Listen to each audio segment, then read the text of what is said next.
Delivery हो जाए। अब कुछ महिलाओं का नॉर्मल डिलीवरी हो ही नहीं पाता है, जिसके रीजन समझिए। जिसकी कमर की हड्डी क्या है, पतली है, तो नॉर्मल डिलीवरी नहीं होगा। रिलैक्सिन हार्मोन की मात्रा कम है तो भी नहीं होगा।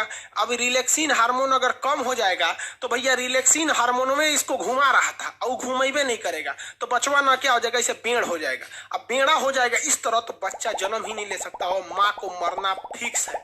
शाहजहां की पत्नी मुमताज, ससुरा राजा था हिंदुस्तान का, उसके में भी रिलैक्सिन हार्मोन कम हो गया था। अब भाई रिलैक्सिन हार्मोन का यहाँ फैक्ट्री डल रहे हैं। ससुरा 14 गो लड़का हुए थे शाहजहां का। हमको समझ में नहीं आता है 20 साल की शादी में 14 गो हटाया कैसे, तो इनको रेस्ट नहीं दिया उसको, बताओ यार। तुरंत तुरंत लोड कर रहा था, AK-47 बना दिया था। जब हाल 14 वो लड़का होगा तो भाई शरीर क्या कहेगा कि हम का रिलैक्सिन हार्मोन के फैक्ट्री डल रहे हैं। नहीं हुआ। 14वां लड़का होते समय रिलैक्सिन हार्मोन की मात्रा कम हो गई थी। वो लड़के को हल्का घुमा दिया, पूरा नहीं घुमा पाया, और लड़का इतना शरीर से बाहर आया, शाहजहां की पत्नी मुमताज का मौत हो गया। उसके बाद मौत की याद में ताजमहल बनवाया। हद है भैया यहाँ पर। हो ये कोई मतलब बनता है? 14 गो लड़का। लेकिन क्या करोगे यार, उस समय टेक्नोलॉजी भी तो नहीं थी। आज नया नया दवाई आ गया है, टेक्नोलॉजी आ गया है, उस समय कुछ नहीं था। ये रिलैक्सिन समझ में आ गया। आजकल के डॉक्टर क्या करते हैं सब कि महिला को ना रिलैक्सिन, साउंड नहीं आ रहा है क्या जी, बैटरी दीजिए तो।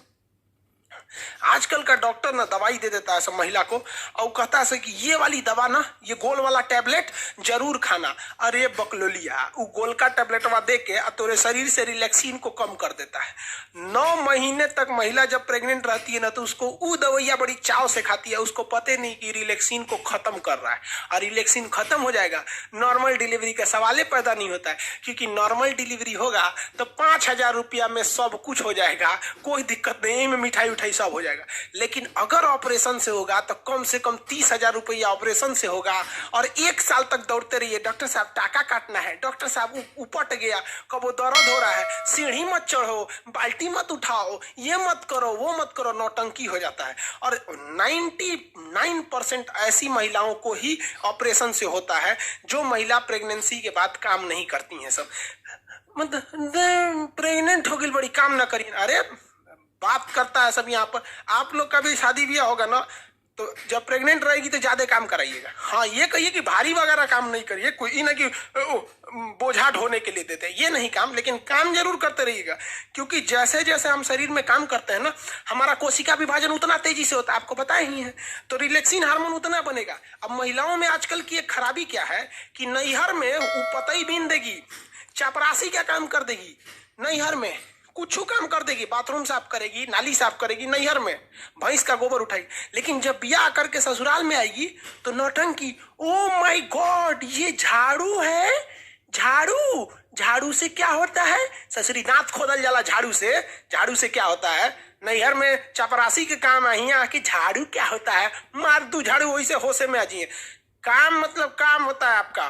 कहीं क्या जानती हो? तो हम ब्यूटिशियन जानते हैं। रे बकलोलिया कहीं का ब्यूटिशियन जानते हैं। अरे जरा सोचो, अगर कोई लड़का कहे कि लड़की वाला है और लड़की वाला कहे कि लड़का क्या करते हैं, तो लड़का कहे कि हम सेविंग करना जानते हैं, दाढ़ी मोछ बना लेते हैं। रे चोट्टा कहीं का, दाढ़ी मोछ तोर है तो तोर बाप आके बनाएंगे, अपने से बनाओ ना। यहाँ पर कोई भी दाढ़ी मोछ आएगा, ट्रिमर लेके बना लो, क्या जाता है? सेविंग करना है तो छील लो। और लड़की को कौन चीज जाता है?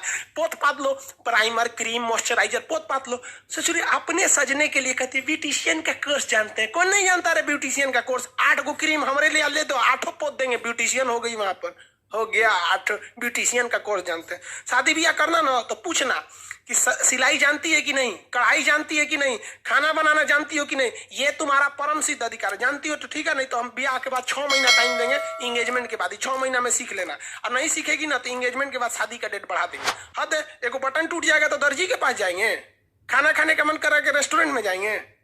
हद है भैया यहाँ पर। समझ में आ रहा है कि नहीं? और थोड़ा भी लड़कियों को भी कहते हैं नाने नौटंकी नहीं, क्योंकि जो बच्चा ऑपरेशन से होता है ना, नेचुरल होता है। फिर वही लड़कवा आगे जाके भोदा होगा, लोल हो जाएगा, कहेंगे तो कहेंगे से कि हमारा लड़कवा ना, पिछला लड़कवा भोदा है, अरे बाप पे पड़ गया, रोज ससुरी कहेंगे बाप पे पड़ गया। महिलाओं को तो एगो फायदा होता है, महिला का पति डॉक्टर है तो डॉक्टराइन, मास्टर है तो मास्टराइन। अब पति चोर निकल गया तो चोट्टी नहीं, तो पति खराब है साले का। हद है भैया। अच्छा है तो पति का दे दो, खराब है तो वो चला गया। अच्छा, तो ये रिलैक्सिन हार्मोन याद रखिएगा। काम में कोई ढिलाई नहीं करने दीजिएगा, काम करने दीजिए, खाना बना, हाँ वजन मत उठाने दीजिएगा। ही नहीं कि बेचारी कपड़ा धोई है तो बड़का पार्टी लेके ऊपर जाए, कपड़ा धुलते रहेंगे। हाँ आप छत पे ले जाना है तो आप कपड़ा लेके चले जाइए, ये सब काम, लेकिन काम करने दीजिएगा, वरना हाल यही हो जाएगा ऑपरेशन से करना। और महिलाएं काम करना नहीं चाहती हैं, याद रखिए भैया, ससुराल में वो कुछ नहीं करना चाहती। आपको एग्जाम्पल देते हैं, आपकी जब शादी हो जाएगी ना तो आप अपनी पत्नी को मायके लेके जाइएगा। वो देखिएगा सुबह आज उसको मायके जाना है तो खूब तैयारी करेगी, सामान वामान लाद के, और मायके उतरते ना मम्मी से मिलेगी, नन अपने छोट बहन से मिलेगी, देखिए छोट बहन खाना बना रही है तो हेल्प करने लगी, मतलब कोई थकान नहीं, नैहर उतरते। लेकिन उसी महिला को, अपनी पत्नी को वापस ससुराल लाइएगा तो जब वो सेम दूरी है, आते कहेगी बहुत थक गए हैं, थकान हो गया। रे ससुरी कहीं के, जाते में उतने दूरिया था, आने में उतने दूरिया था, जाते में थकान नहीं हुआ, आते में थकान हो गया। हद है भाई साहब, याद रखिए भाई, लड़की सब बुरा मान जाती है। सीबीएसई वाली और नखरा होती, oh my God I am pregnant. अरे भाई अपने से हुई है क्या प्रेग्नेंट? तोरा ना पता है कि कैसे हुई है प्रेग्नेंट? यहाँ पे काम ना करिए आप बाबू, झेलना हो जाएगा तुम लोग को। ऑपरेशन से उनको क्या दिक्कत होता है, ऑपरेशन कर दो, यहाँ पे बहुत दिक्कत होता है भाई साहब, ऑपरेशन करना सही नहीं रहता है। हाँ मजबूरी में हो तो अलग बात है। आप लोग का रिप्रोडक्टिव सिस्टम